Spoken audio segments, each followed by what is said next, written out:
All right, welcome back, you beautiful, amazing patriots, wherever you are across this incredible nation. It is time to dive into the experience towards freedom that we offer every single day on this channel, multiple times a day. So if you want to watch the media and basically call the Democrats hypocrites right to their faces, make sure you hit that like button, subscribe to the channel, turn the notification bell on, and as you guys get into this live, make sure you jump over here in the chat. Let me know you can hear me, audio, video, 5x5s, show some emojis, show some chats, do all the things that are required to make a successful YouTube live stream as such. And we are going to dive into something that I promise every single one of you are going to love absolutely.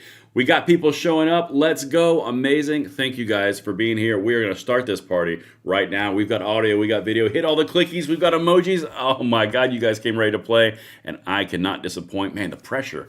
Whew. But luckily, we're going to get through it together, guys. Listen, I'm going to start you off right, because I love each and every one of you guys. I'm going to reward you Easter egg and seeking early attendees here. Check this out. We're going to dive in before anyone else tunes in later in the show. They're going to have to walk back and rewind, but not you guys, because you guys get to watch Chris Murphy getting stuffed right in his hypocritical face. If that's not quality TV on a Sunday night, I don't know what is. Let's get it. You have been critical in the past of the tactic of choosing to shut down the government. You were in 2018, you were back in 2013 when it was a discussion over health care. This is what you said in 2018.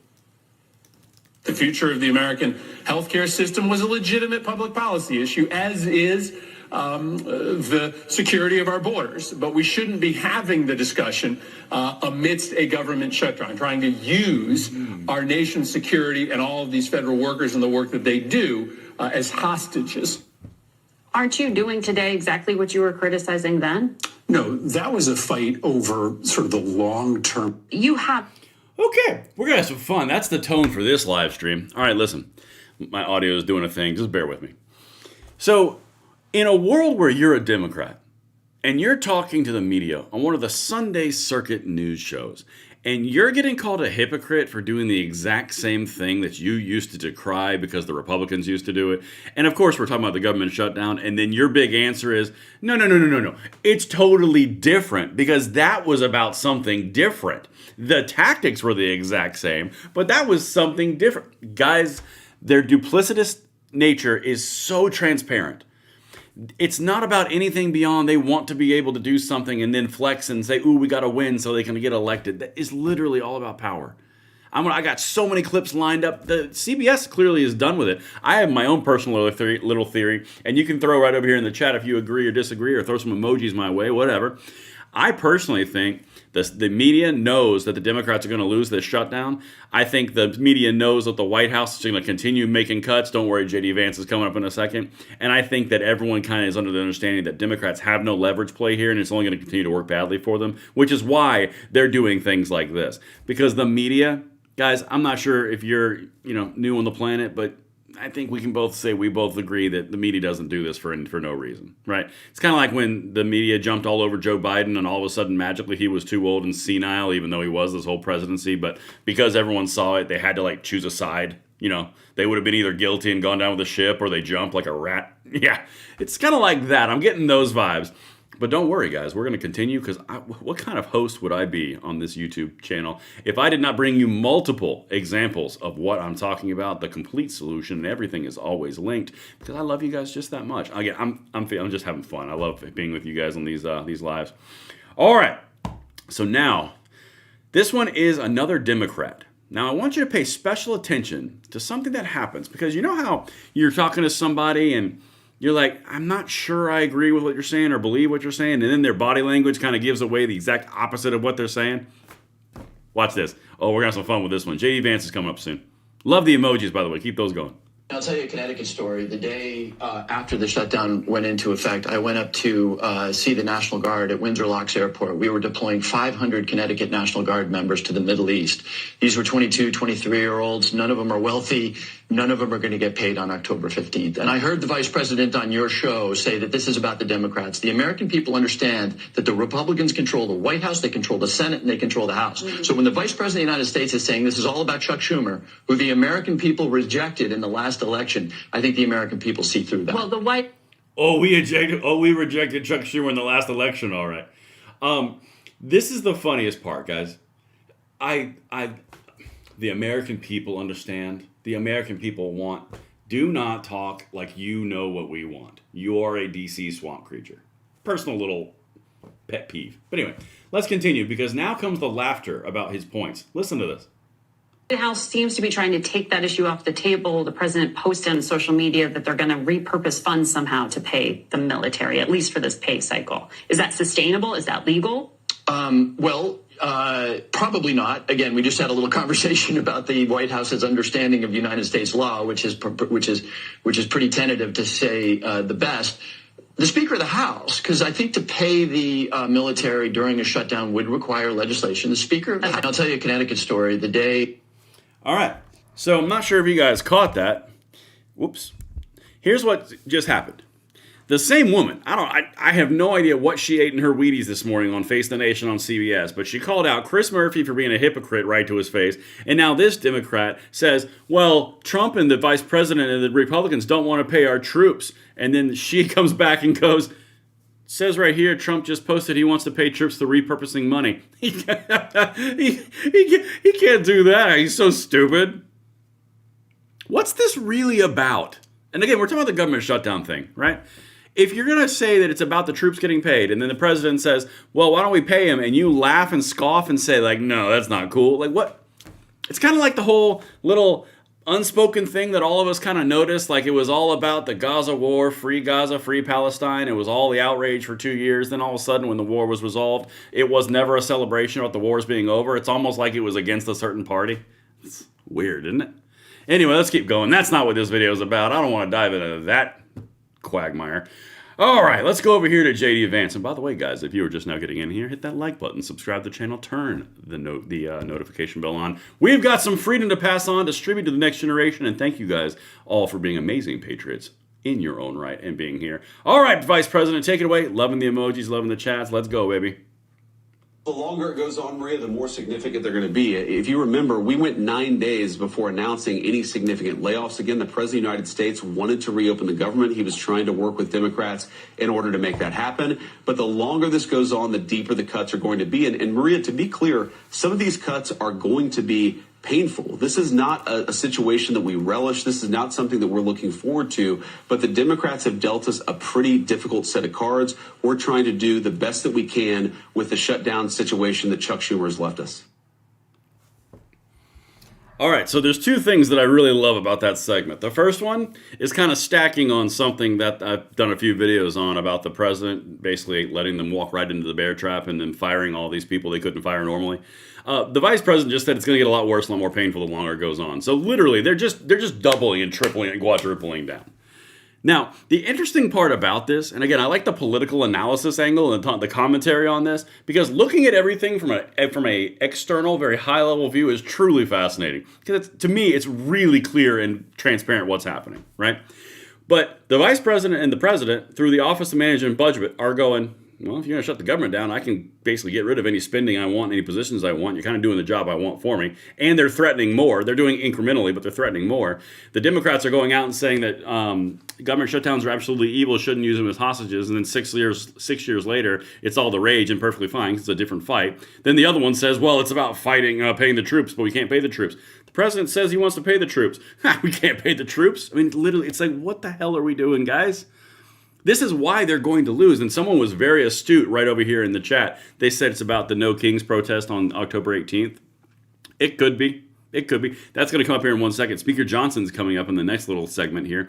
But I think you guys are over the target. I think we're both over the target. Let's jump right back in because what would, oh my goodness gracious, if I did not unleash the bombs over the target while we're there, that would just be terrible. Oh, look, a Democrat jumping ship. You're going to see this a lot more, guys. I really, really think you're going to see this a lot more. Let me know if you guys agree in the comments. But let's go to this guy. This is a Democrat. He was in the Obama administration. Just to give you an idea of his bona fides. Okay, this is not a righty, right? He wasn't in the Bush administration. All right, take it away, Jay Johnson. I'm going to break from the party line here on this. Whoop. I'm a Democrat. No. I'm with John Fetterman and Angus King. The problem I see here is that, to pass the budget, it needs 60 votes in the Senate. And what is happening each year now, and what I fear is going to happen in the future, is the minority party wants to link that to some other very, very important issue. Affordable health care is critical, obviously. but I fear that this is going to happen every year, every September, October, November.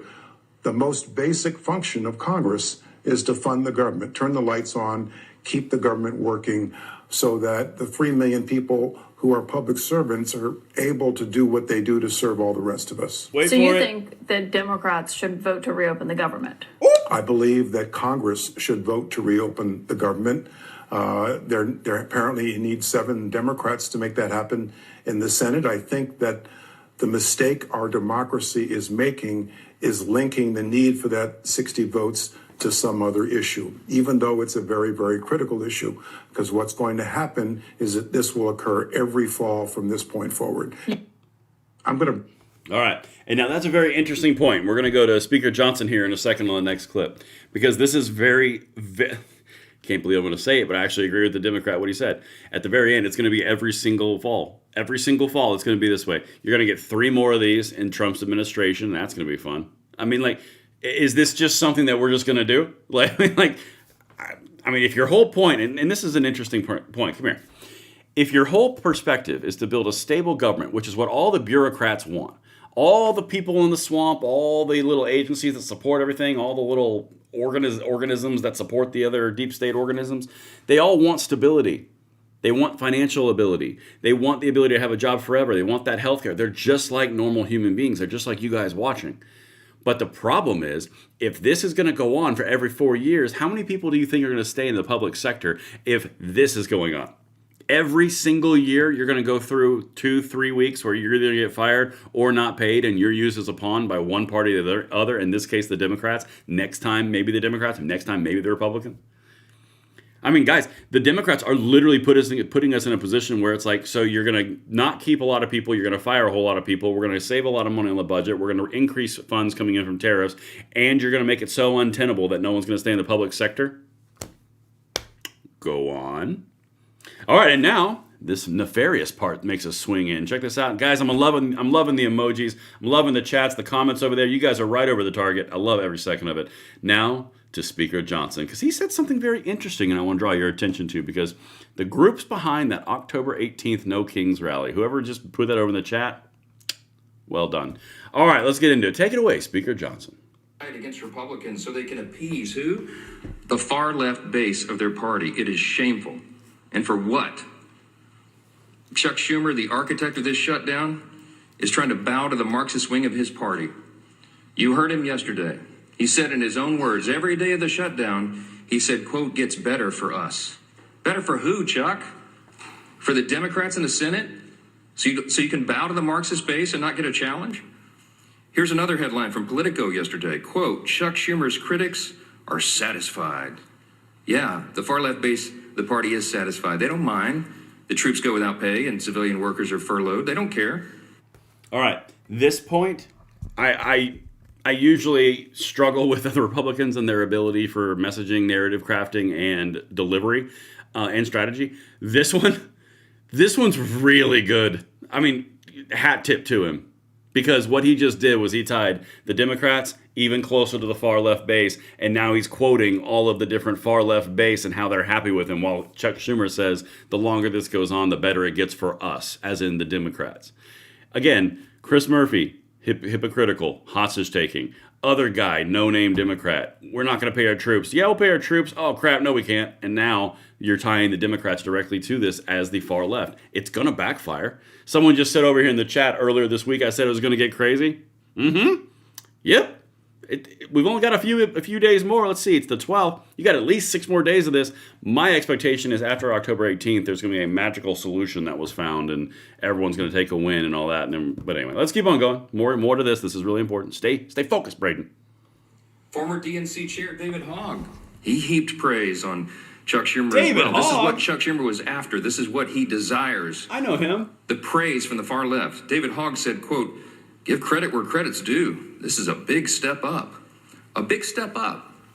While you're delaying flights, while you're making people go through this pain.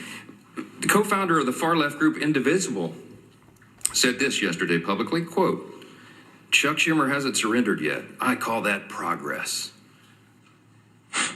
There's one inescapable fact. It's a glaring fact that everybody in America can see. Chuck Schumer is hurting real Americans for his own political survival. Again, as I said before I played that clip, I don't always agree or am I impressed with the Republicans' ability for narrative crafting, strategy deployment, and delivery of comms. That's really good. I mean, that's genuinely really, really good. If you got the media on one side saying, holy crap, Dems, what are you doing? Then you got the Dems who are jumping ship. Then you got the Republicans who are tying them to the far left. And by the way, that group, Indivisible, come here. Indivisible is a group that is far left run by active communists, is funded by an active communist, and is directly tied to running the No Kings rally. They did it on the first one, and now they're doing it on the second one. I'm telling you, guys, the ties to this are nefarious. And just to fully recap, to give you the full macro of what we just walked through, let me get back over here and show you tab by tab and give you a brief high level, and you tell me how this is going, because this is why we do these things, all right? So, you got Margaret Brennan, that's her name, Margaret Brennan. She's calling out Chris Murphy, saying, you're a hypocrite, and here's your actual footage, chew on this. Then, you got another Democrat laughing at the idea of paying the troops after he just got done using them as a pawn, which is disgusting. You got J.D. Vance promising even more cuts, which is what the entire platform of the Republicans was on the Trump campaign, which Democrats played into their hands again. Then you got this Democrat jumping ship. You got Fetterman jumping ship. And then you got, what's his face? Oh, man, what's his face? Mike Johnson. Mike Johnson coming in and saying, yeah, we're just tying him straight to the left at this point. Guys, this is how you do this. This is why you do this. But I got some super chats that just flew in. Let me get over to these really quickly. I think I have 3 of them. Joshua Dillon, $5 super chat, said, hey, what's the status on the lawsuits against the NFA registration? An excellent question, Joshua. There has been no status as this moment. I believe judges have been assigned, but nothing has moved as of yet. I will keep you updated on that because that is a very important one. That's a 2A thing for the rest of you guys who are not from the 2A side of the audience, one of the new members. I'm trying to blend these things together, so that's why I describe it. Dazil Bassett, $5 super chat. I didn't get a notification, but I'm here now. Love what you do. Chris Murphy's a joke. I live in Connecticut. Thank you, Dazil. Dazil, that's right. I appreciate you showing up. Your devotion is appreciated. And Chris Murphy's definitely a joke, which gets you extra bonus points. Anari with a $2 super chat says, I don't care how long the shutdown lasts. Margaret. I'm not sure if that was talking to someone named Margaret, or if that was them signing their name as Margaret. But either way, Margaret understands. All right, and Joshua Dillon with a $5 super chat says, with Trump going after illegals, Dems voter base, do we have a chance at getting close to a supermajority in the House and the Senate? That's actually a really good question. I'm going to go big screen for this one because I will give you my honest-to-God opinion on that. I believe that is an absolute possibility. It is not an absolute possibility in this midterm election. I believe that you are looking at that in the 2032 election. And the reason why, let me back into that. Not because I don't believe in the platform or not because I don't believe that individuals can win or Republicans, none of that. Literally just the ruling on the floor, like the ruling on the playing field, okay? So there was a census that came out, or that's going to come out in 2030. That census is already going towards an electoral shift away from blue states to red states. Okay, so what that's going to do is that's going to make basically, it's going to effectively remove the blue wall that is Michigan, Wisconsin, and Pennsylvania, like that blue wall up there. It's going to remove it because the seats are going to move. They're going to move from the far left to the right? Like New York's losing seats, California's losing seats, Oregon's losing seats. They're all losing seats because people have moved, right? It's representation of the population. So when you go into that position, that first effective election cycle is going to be 2032 after it goes into effect in 2030. That is why I say consistently, we are going to win pedal to the frickin' metal. The next generation behind us has a more right-leaning lurch than any generation before it. That's before, like, that's younger than me. That's like 20 years younger than me. Okay, that's that generation. They're coming up through high school right now. You got all the turning point generations that are coming out. You got the new turning points chapters that are opening up. Guys, you are on the tip of the iceberg of a red tsunami over a 30 to a 50-year period. We're going to win. That's why I say it. I don't lie to you guys. I'm basing all of that on observation, data, and political analysis. I've been following this stuff since I was 10. So I'm 40, so 30 years of it. And I'm a Rush baby, which makes me an anathema to anyone on the left. But that is an incredible Incredible question. And with that, guys, I'm going to wrap this bad boy up. I love each and every one of you. Just the right amount that makes you feel comfortable. Thank you so much for the new audience that has joined us. Thank you guys for tuning in. Thank you for just supporting the channel, because it is a hell of a thing that is happening right now, and I couldn't do it without you guys. Thank you so much.